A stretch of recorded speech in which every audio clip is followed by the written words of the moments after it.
I'm meirion.jenkins. I'm talk to you today about how UKTI can help software and IT companies to increase exports. Just by way of introduction, I've spent my whole life in the application software industry. I started off 10 years with two large multinational software companies that I'm sure you've heard of, which are Siemens and SAP.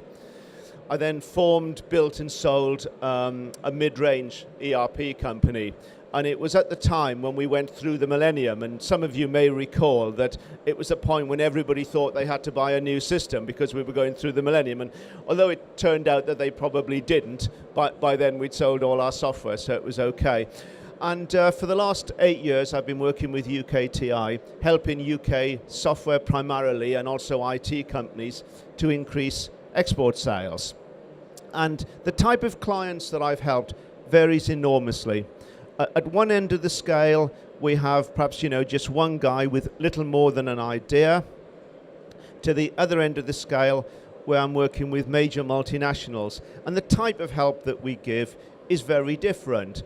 At the starting point for a fledgling business, often we're giving business advice and sales advice as much as export advice. But at the other end of the scale, where you're dealing with a large business, they've probably got their own sales and marketing teams. They don't need us to tell them how to sell the software.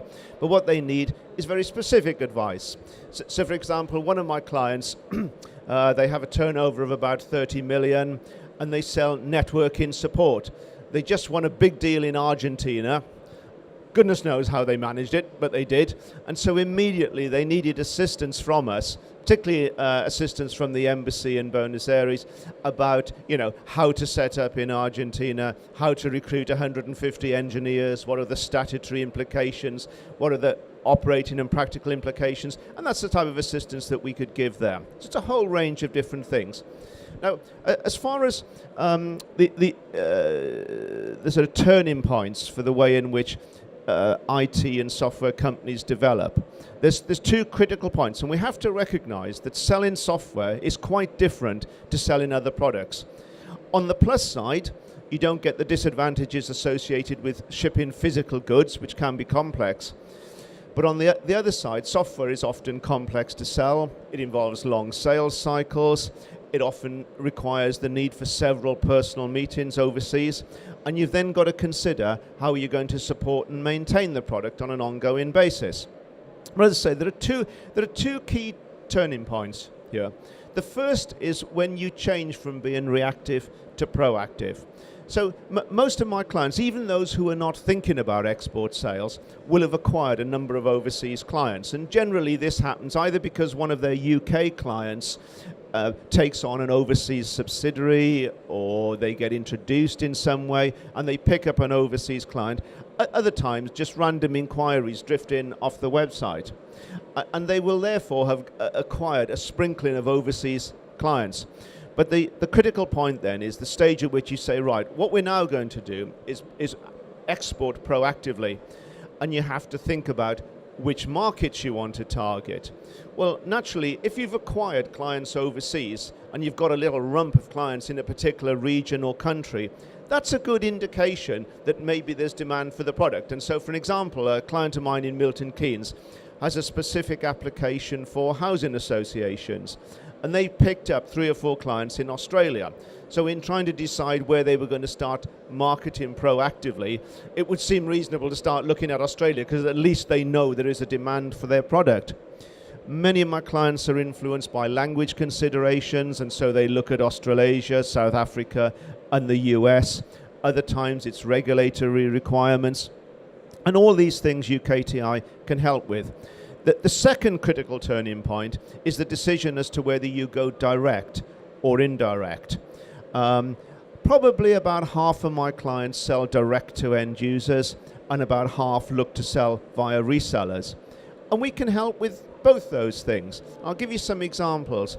One of my clients is a FTSE listed software house, And one of their products is an application which is aimed at IBM mainframe users. Now, you probably know there's not that many people left using IBM mainframes. So you're looking at a fairly rarefied atmosphere. And the point of this application is that it enables you to run mainframe software on smaller computers, thereby dramatically reducing the operating costs.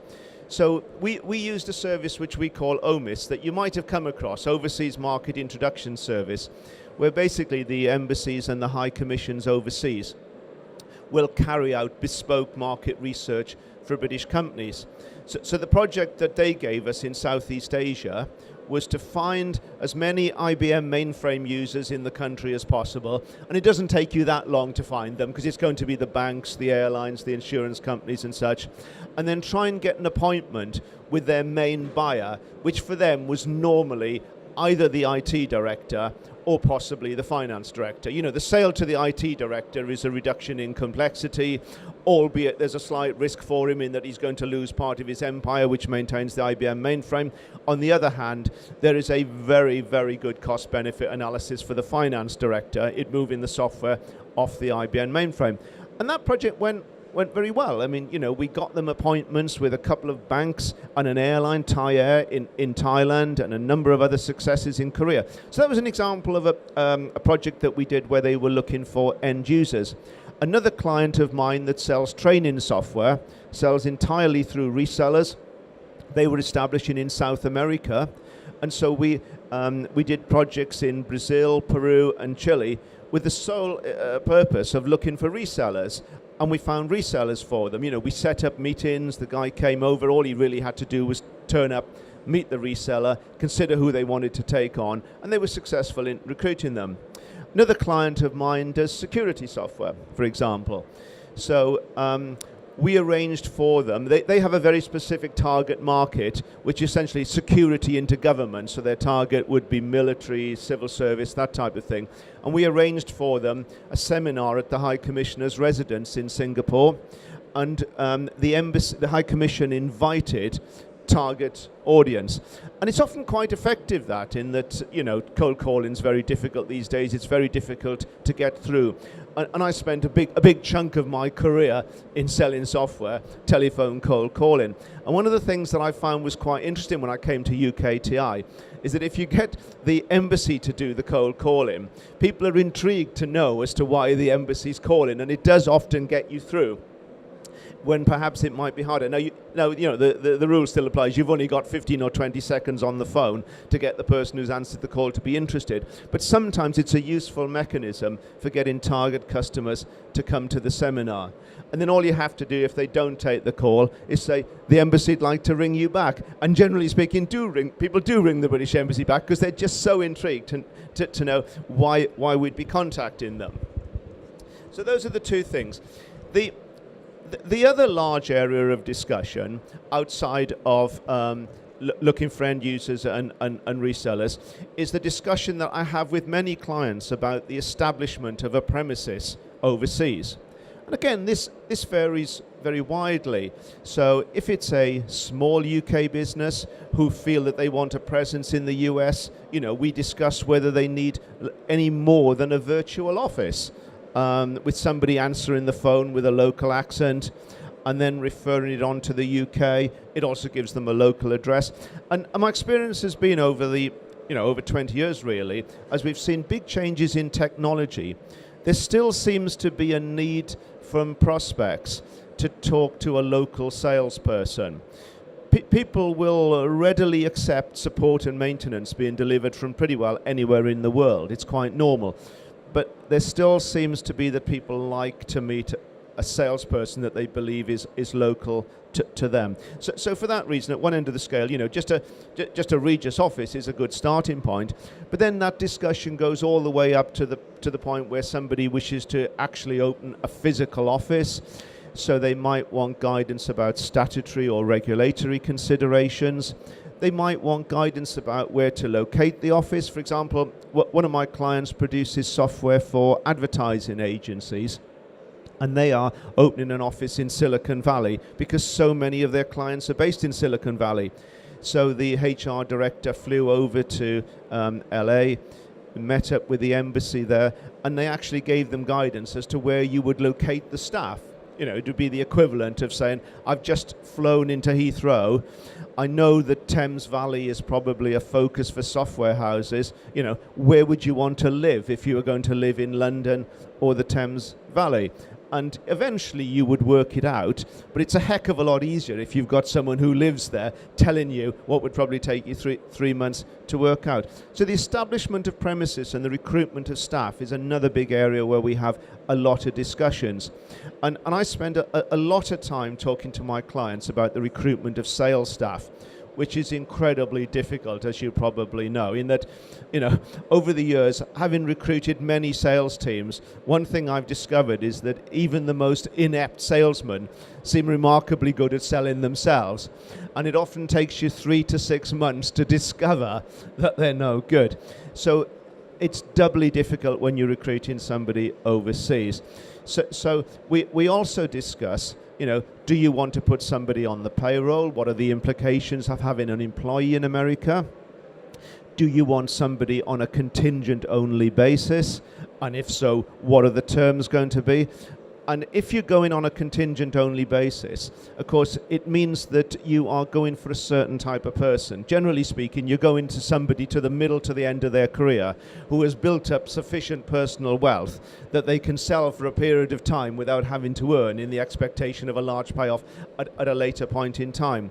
But somewhere along the line, you have to accept that you have to make your resellers rich before you get rich. For example, when we set up in Hong Kong, the normal sort of discount that one would have given a reseller in the UK was 50% on software.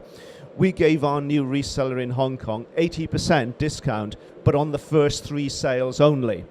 So we gave a real incentive to get those first 3 customers in. You know, so often you see people's inclination to say, well, we'll start off with a low percentage and then we'll give you a higher percentage in a period of time when you've proved yourself successful. And the problem is they never prove themselves successful because it's never worth getting there. What you want when you're recruiting a reseller is somebody who's prepared to proactively drive the sales of your product. You know, so often, and you see it in certain parts of the world, and the Middle East is a good example, where people are very happy to sign up as a reseller. And what they mean by sign up as a reseller is that they'll take a lead and they'll go and collect an order if you give it to them. But what you want really is not someone who'll simply go and collect an order that's there. It's someone who will proactively drive the sales of your product. And that's a difficult thing to find. But as I say, UKTI can help you find resellers. And then, you know, as I say, often I'll be in discussion with clients about the terms on which they should engage people. And then finally, it's just worth mentioning that as a country, we underperform in export terms. And I was really pleased when the Prime Minister announced that we were setting ourselves a target which would be to increase export sales to $1 trillion by 2020 and to introduce 100,000 new companies to export. And that's something that we support from UKTI day in, day out. And what we love to hear about are export wins. You know, what gets us out of bed in the morning is clients telling us that they've won a new deal, they've signed a new reseller, and that's what we live for. So hopefully during the course of the next years we'll be able to help you do the same, and you'll be able to come and tell us about export wins that you've achieved. I think for now that's probably it. If you've got any questions, I'd be happy to take them. Thank you.